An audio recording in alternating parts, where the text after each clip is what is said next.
Who was Dr. Royal Raymond Rife? And why are so many people still interested in the technology he spent many years of his life developing? In this documentary, you will learn about a brilliant and gifted man who developed the world's most powerful optical microscopes, which overcame the limitations of standard research microscopes, and who discovered a way to destroy deadly microorganisms using coordinative resonance. Though he died in 1971, interest in his discoveries did not.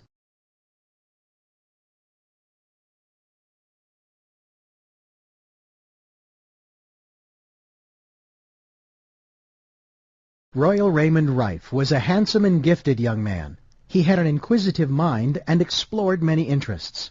He was born May 16, 1888, in the state of Nebraska to Royal Raymond Rife Sr. of Ohio and Ida Mae Cheney of Creston, Iowa. Dr. Rife was their second child, an older sibling having died in infancy. Ida Mae became ill and died 8 months after his birth in 1889. After her death, because Rife Sr. was working 14 to 16 hours a day as a mechanical engineer, he took his son to his sister, Nina Culver Rife Dryden. She said about this difficult situation, "I raised him and brought him up as though he was my own." He lived with her from the time he was 8 months of age until the year 1905. At this time, he had an interest in becoming a medical doctor and pursued this dream. He went to Johns Hopkins University to begin his medical training, and after some study, he found that he had a greater interest in the field of bacteriology. In this field, he did a great deal of work, which included photographing many specimens for the University of Heidelberg. Because of the great contributions Rife made to Heidelberg University, he was given an honorary doctorate of parasitology in 1914. Because his studies of bacteria required intensive use of microscopes, Dr. Rife developed an interest in optics and began studying in that field as well. This interest led him to New York's Zeiss Works. Zeiss microscopes were world-renowned even at that time, and Dr. Rife studied from 1904 to 1908 with Hans Lückel, the senior optics engineer. In 1846, Carl Zeiss set up a workshop for precision mechanics and optics in Jena, Germany. 20 years later, he went into partnership with Ernst Abbe, whose theory of microscope image formation led to greatly improved microscopes. These innovations made Zeiss a world leader in optics and made it the logical place for Dr. Rife to study microscope and lens technology. With his scientific brilliance and knowledge of optics and bacteriology, Dr. Rife was poised to begin an incredible journey of discovery.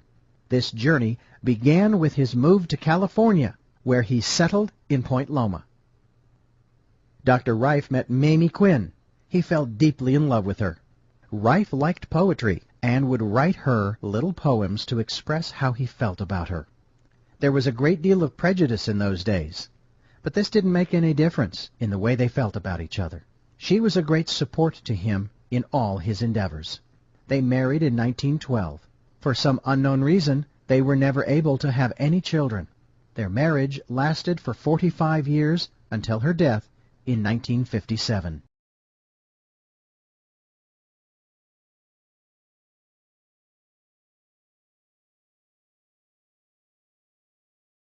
From 1915 to 1920, Rife worked in his private lab identifying and classifying disease-causing microorganisms.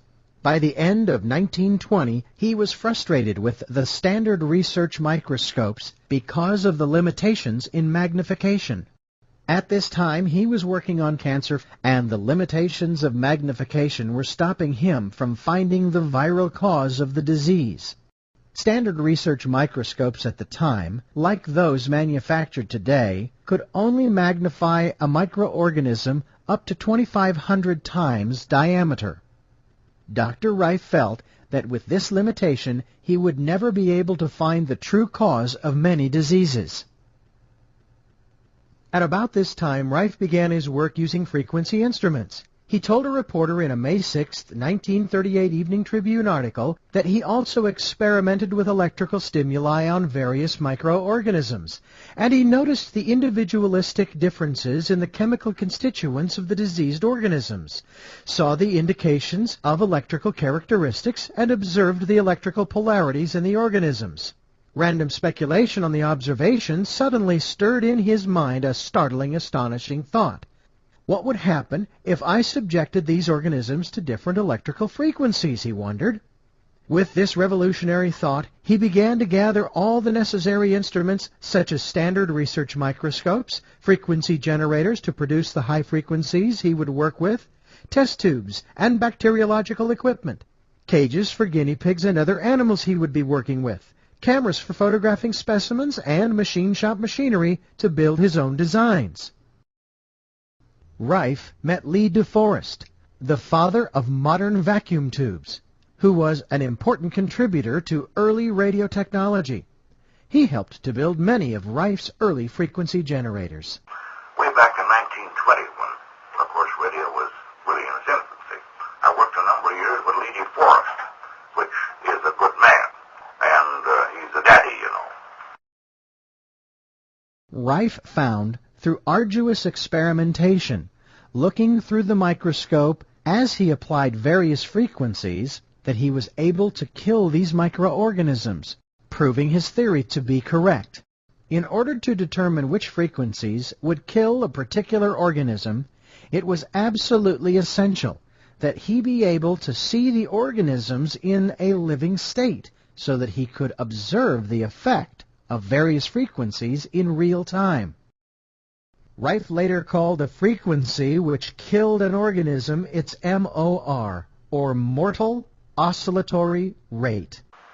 As an example, it's worked out, my theory was worked out on a basic principle of what we term coordinated resonance. Now we put a slide of a certain chemical or material under the petrographical micropolariscope, which is that second microscope down there. I didn't build that, I designed it. Now, we have what we call a coordinated resonance, you see. We have a chemical here, we have a frequency. All right. We will take and change those to two tuning forks that's pitched at a C absolute. We put the other one down there, we strike this one, the other one resonates. It's coordinated resonance, owing to the chemical constituents.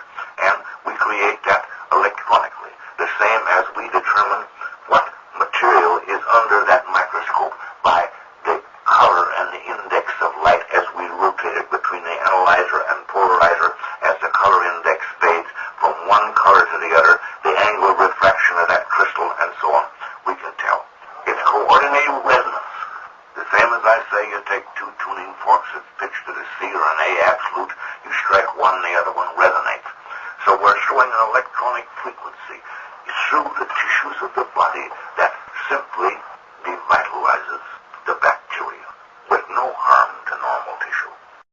Rife also described how he found all the frequencies that would kill the various microorganisms.